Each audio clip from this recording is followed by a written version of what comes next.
Welcome to No Markz Allowed. This is the show that covers sports, sneakers, and culture. And let's get into it. College football. This is one of the most exciting times of the year for me. The Final Four college football BCS playoffs. And man, it had to be some controversy. See, Georgia was trying to be the first college football team that ever three-peat in college football history since Minnesota. The Minnesota Gophers did it in 1934, 35, 36, something like that. So that's almost damn near 90 years. So Georgia plays Alabama in the SEC championship. And this is what college football always proved to you. You lose early, you're good. You use late, you're fucked. Like you're completely screwed over. Because Alabama and Georgia played in the SEC championship. We've seen Alabama look vulnerable, even though they only lost that one game against Texas. That's the only game they looked bad, but they never looked like world beaters in all their games. So you expected Georgia was going to win the SEC championship and go for that repeat. Georgia always looked like they were on another level than all of their opponents. This game, it seemed like Georgia was going through the damn motions. And they were playing like, okay, worst comes to worst, we're going to be in the college playoffs. I mean, we undefeated. They're going to let us try to three-peat. But one thing that the people on ESPN said, and if you look at the teams that's in the college football playoffs, Alabama, Texas, Washington, and Michigan, they all got one thing in common. All of them are not undefeated, but they all won their conference championships. Now, people say Florida State was undefeated, and I'm against putting the one-loss team in over an undefeated team, but Florida State struggled against Louisville. They got a great defense, but without their starting quarterback, Jordan Travis, they would have got mollywopped. They would have got furred. So I'm kind of glad they didn't make it, but my thing was Georgia not making it. I mean, I know they lost late. I mean, if they would have lost to Alabama earlier in the season and beat Alabama in the SEC championship, Alabama would have been out of it. But then you got Washington and Michigan. Michael Penix Jr., he beat every big time QB he faced. He beat Bo Nix twice, who was a favorite of the Heisman. Caleb Williams, I'm sorry, he's supposed to be the number one pick in the NFL draft. He outplayed him and looked better than Caleb Williams the whole season. So you couldn't have put Washington out. But Texas, they're in the Big 12, Florida State, they're in the ACC, and they saying the ACC has a weak schedule. And I believe the ACC had a weak schedule. Like Clemson ain't do nothing this year. North Carolina, they got a first round blue chip quarterback. They didn't do anything this year. So it's like they say in real estate, location, location, location. You got to have at least one SEC team in there, Alabama or Georgia. I would have put Georgia, Alabama, Washington, Texas. That would have been my top four. No, matter of fact, I would have put Alabama. No, I would have put Georgia, Washington,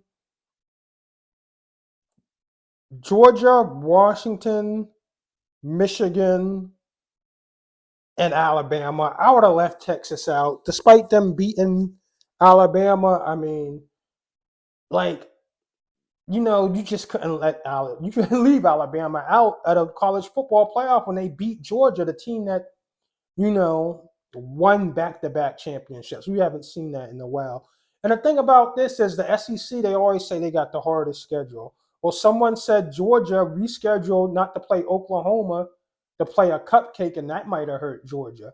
But maybe the committee seen how Georgia played. Like, if you ask me, Georgia, like I said, Georgia played like they were, at least guaranteed the playoff spot, whether they won or lose. It's like an NFL team not playing their starters in the last week of the season because they got home for the advantage and they don't want to risk injury.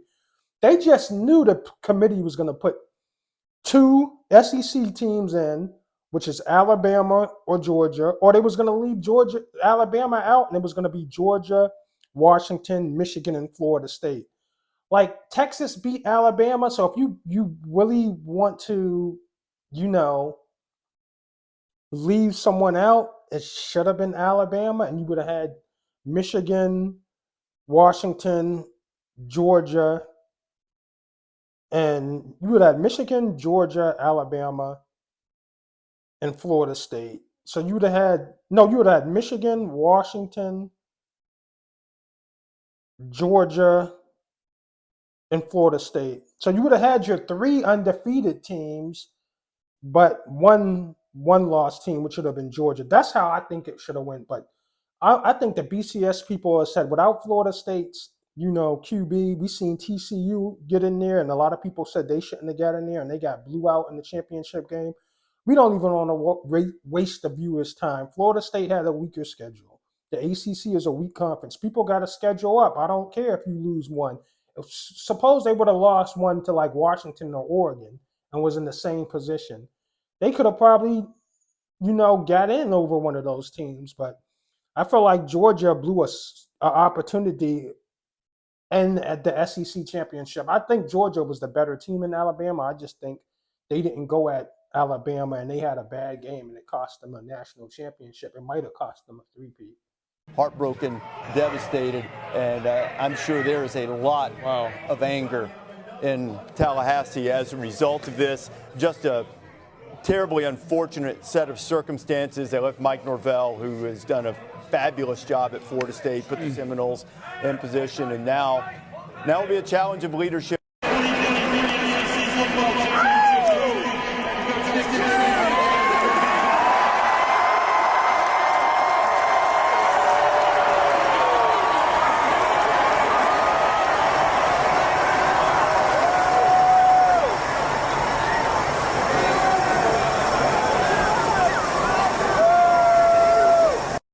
And I gotta say, man, they tried to write us off, but we ain't right back.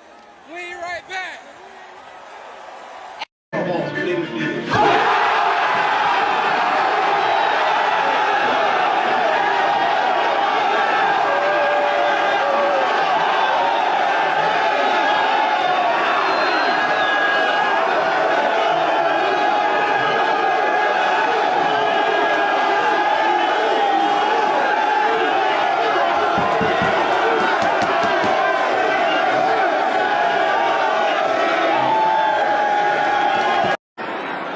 And here's a reverse. Heading to the corner. Heading. Touchdown, Michigan. They snap it. Haskins dives. Touchdown, Wolverines. The Ohio State 13. They hand it off. Haskins following his block. Haskins. Touchdown, Wolverines. Backfield as the deep man. They give it to him. Running left. Touchdown, Wolverines! He'll give it to him. Touchdown, Wolverines! Now I want to talk about the NIL deal, and a lot of people were saying it's good that college football players was going to get paid for their likenesses, but I'm already seeing the effects of the NIL deal going wrong. The Colorado Buffaloes is one of them. I mean, Colorado won 4 out of their first 6. Okay, you lose to Washington, you lose against USC. Then they get another win, and then they just lose all their fucking games. And they look terrible doing it. But then again, you got Travis Hunter buying this bitch a fucking brand new Tesla. You got Shadur Sanders with his bust down showing the rollies. I mean, I know exactly what happened with the Colorado Buffaloes. Them offensive linemen wasn't getting no pussy. They wasn't getting no NIL money. They was like, I'm about to stop blocking for this nigga. I'm about to let this nigga get hit on every play. Because when you look at the first 6 games of the season versus the last, that offensive line did well. And they played big-time programs. TCU, like that offensive line played well. I think they was like, I'm not fucking with Shadur. I'm going to let this nigga get hit. And you see all the people that's leaving Colorado and decommitting to Colorado because they just sick of the dick riding. But then again, you look like Caleb Williams. This cat ain't win one big game this season. Lost to Bo Nix. Lost to Michael Penix Jr. Lost to UCLA? UCLA. You couldn't even beat fucking Utah. You telling me if Caleb Williams ain't have a pot to piss in, he wouldn't play a little bit harder? He already talking about not going to the NFL draft or not playing in the NFL if he get picked by the wrong team. I mean, Caleb Williams, you better go to the NFL and play for whoever you get drafted by, because beggars can't be choosy. And you didn't win one big game in your college career. Like against the two Heisman candidates, Michael Penix Jr. and Bo Nix, they both outplayed you. And then you lost to Utah. You ain't even lose to Joe Dirt Cameron Rising. You lost to Utah's backup quarterback. So beggars can't be choosy. Then Angela Reese, she gets suspended. She's getting a lot of NIL money. They said it, the rumor was it was her grades. So if she getting paper that she never had before and she rich already, some people might slack off on the grades. It's not saying that she's smarter enough, but she's not hungry enough to go practice hard and hit them books as a person that's not getting NIL money. Like you've seen people get that first NFL contract and get a little bit of money, $2 million, and screw it up and become straight bust. So I feel like this is a negative part of the NIL money. People are like, well, Deion's son already got money. But that's one thing. But when you driving around in Maybach trucks and you got bust downs and you shoving it at the crowd, you can make the other people on your team that's not getting NIL money jealous. And the offensive linemen run everything. And them niggas was just letting you get tore up. I don't think an offensive line get that bad on purpose. So I think it's more than, the offensive line. I think niggas is jealous that they wasn't getting the NIL money and they was letting sure they're a hit. And Angela Reese, I mean, she's a great basketball player, but once that NIL money came, she gets suspended, highly unlikely for her because she's a great student. That might have something to do with NIL money. Caleb Williams acting like a jerk, saying that he's not going to go to this team and that team. He's going to pick his team because he's making more money in the NIL than his rookie year. Go ahead and do that. And then next year lose to Washington, Utah, Oregon, Michigan, because you're going to the Big Ten last year. You might be at the end of the next year's NFL draft, the end of the first round, instead of being the first overall pick. Because I can't, even Peyton Manning couldn't beat Florida, but he beat Alabama back then. He beat Tennessee a few times. Florida was the big team in the SEC back then. Peyton Manning could never beat Florida, but he beat Texas A&M. He beat Tennessee. He beat Auburn. This nigga Caleb Williams ain't beat Utah. He didn't beat UCLA. He didn't beat Oregon with Bo Nix. He didn't beat Michael Penix Jr. at Washington. Like, he didn't win one big game this season. So I'm knowing it has to be a negative effect of people getting NIL money. It is, paying college athletes what they're worth, but it's also making college athletes less hungry.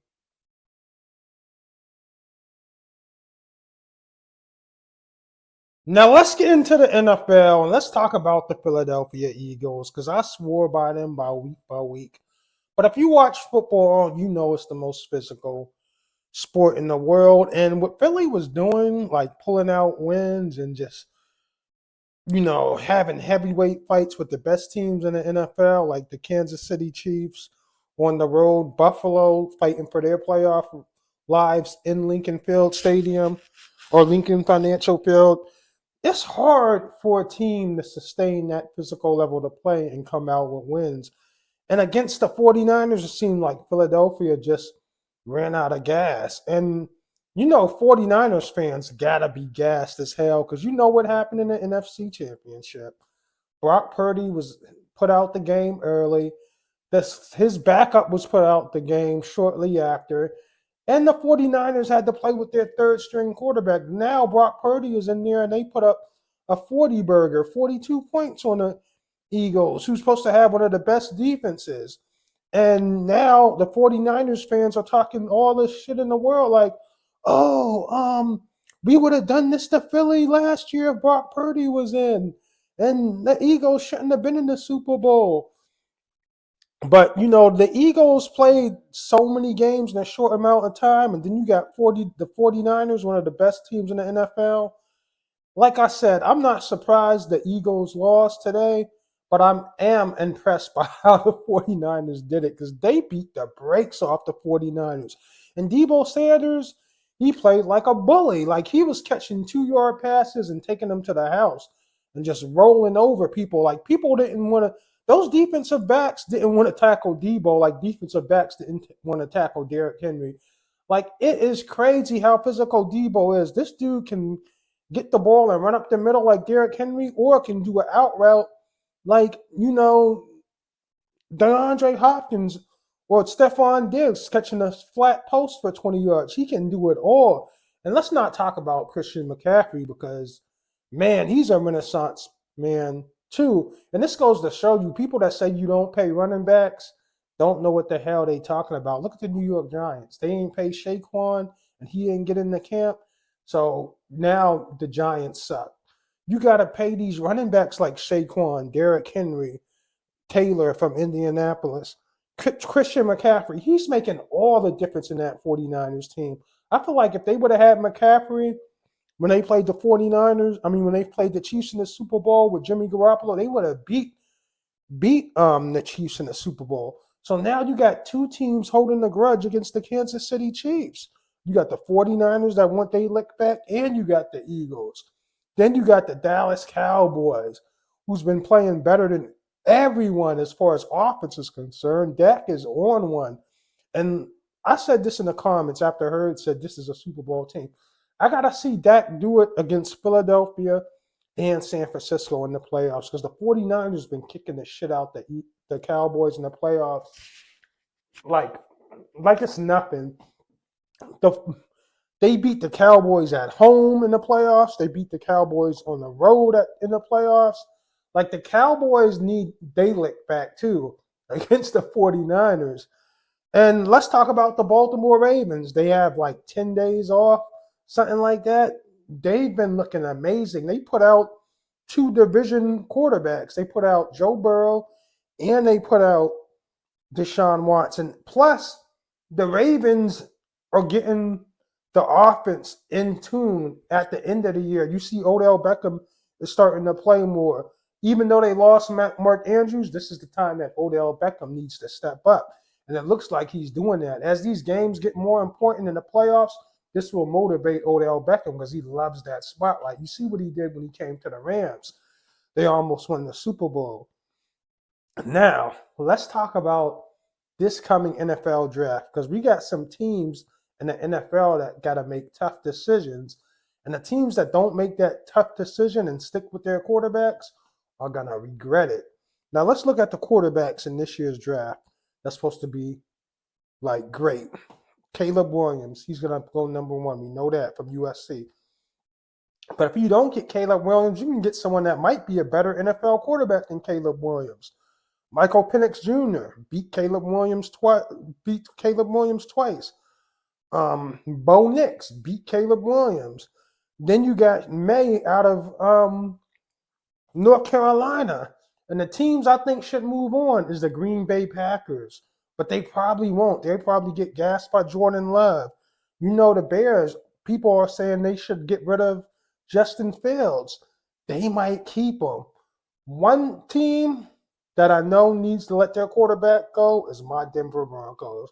We won 5 straight, and the media is all on Russ saying it was Russ. Russ is a new quarterback. No, he isn't. Russ is playing pedestrian football, and our defense is great. And Cortland Sutton is making circuit catches in the end zone. Russ against Houston, he was just too slow. He's getting sacked. He's not throwing the ball fast enough. When he tries to escape where other quarterbacks like Justin Herbert, Lamar Jackson, or Hurts would have been gone for like 15 to 20 yards like Russell Wilson used to be, Russell is getting caught after 6 and 7 and falling short of the first down. Russell Wilson is just reacting too slow, whether it is moving out the pocket or finding the reads, and it's getting them sacked a lot. Russell Wilson is done. Even though the Broncos have been playing well and they won 5 straight, Russell Wilson is playing at a backup quarterback level. I'm sorry. Can you imagine Bo Nix running and escaping the bucket, or Bo Nix making decisive decisions to Judy, Javonte Williams, and, Marvin Mims and Cortland Sutton? Decisive decisions, not throwing shit up in the air hoping Cortland Sutton jump over 3 people and catch it. No. We got to get Bo Nix, Michael Penix, even May. I was like Penix. I want Penix because I know we ain't getting Caleb, but now Bo Nix is impressing me. I said Bo Nix was overrated, and I know people must have been looking at me crazy, but after that that Pac-12 championship, Bo Nix is the fucking man. He might be a better pro than Caleb Williams. So does Michael Penix Jr. So you got to take that advantage. Now, one surprise team that needs to move on from their quarterback is Seattle. Despite Geno Smith winning games, you are not winning the Super Bowl with Geno Smith. Geno Smith is flawed too. Get you somebody in there that has a high upside, like a Michael Penix Jr. or a Bo Nix or a May from North Carolina, who's some people say he's better than Caleb Wilson as far as NFL-wise, but I never seen him play because he plays in the ACC. But, man, Seattle, Denver, Chicago, and Green Bay must move on from their quarterbacks. With these 4 quarterbacks in the NFL draft coming up, I don't know when we'll have another great quarterback class like this. So they got to strike while the iron's hot. Do not screw around and stick with your quarterbacks and have another tumultuous season. Because Denver lost to Houston, so they ain't making the playoffs. So this is 2 years in a row Russ decided to Russ didn't make the playoffs after us giving him an extended $250 million contract. So we might as well just take that hit. It's no fixing Russ. And I know Sean Payton is probably looking at these college championship bowl games and seeing the quarterbacks like Michael Penix, Bo Nix, you know what I'm saying? And just rubbing his hands like Birdman, like, damn, imagine me with Michael Penix or Bo Nix.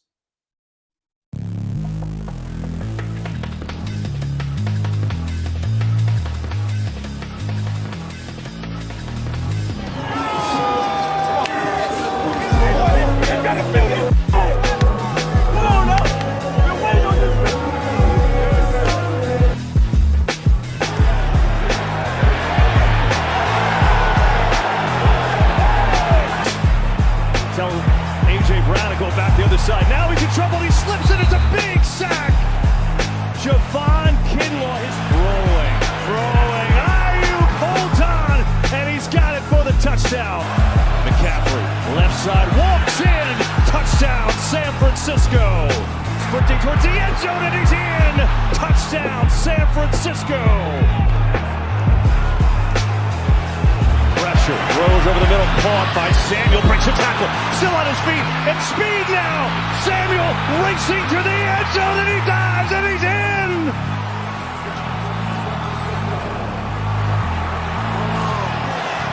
First, Purdy, back, delivers, caught again, it's a first down. Jennings with a great move, and he's gonna score! Juwan Jennings shoved Eli Ricks out of the way, and it's a touchdown. Let's go! What? I grew up, man. This is my favorite team growing up. And what's ironic is my first reception, first target, first catch ever was in this stadium as well in 2021. It was for a touchdown. And come back here 2 years later and score a touchdown, man, means everything. You know, growing up, Philly being my favorite team, they not tonight. You know what time it is! No Diddy in the link. Stood on business, baby. Let's go.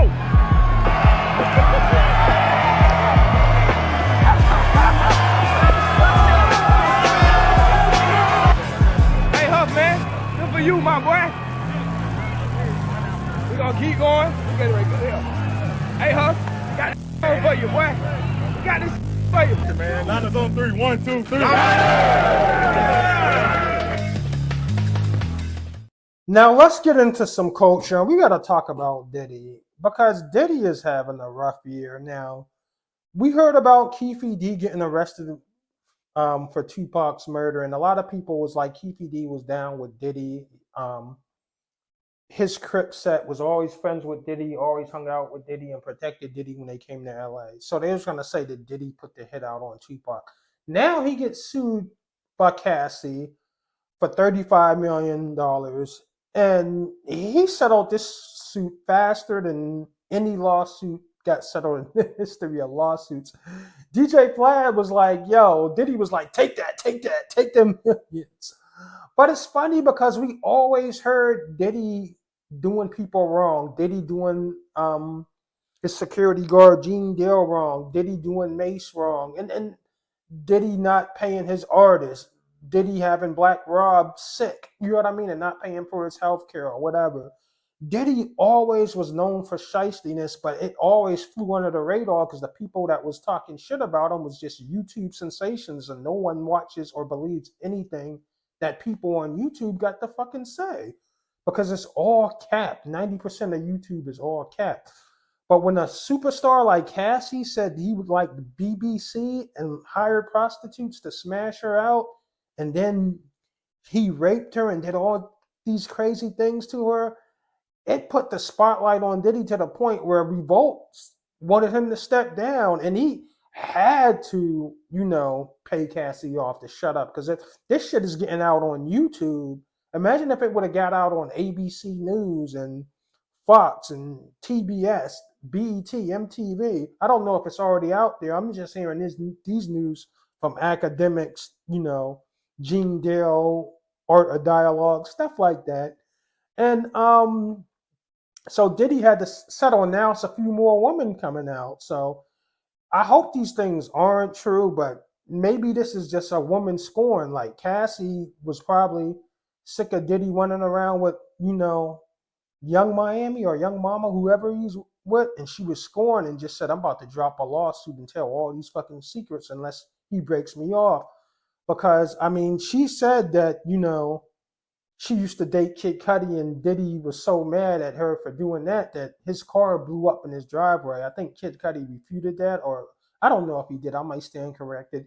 It's also a story that Aunt Glizzy said that Diddy was obsessed with Cassie. He didn't want nobody going near her or he would hurt you. And one day Wale was in the studio with Cassie, and Diddy already said he didn't want that shit to happen. So Diddy found out about that and busted in the room and had Wale hanging from the balcony by his ankles, and that made TMZ news.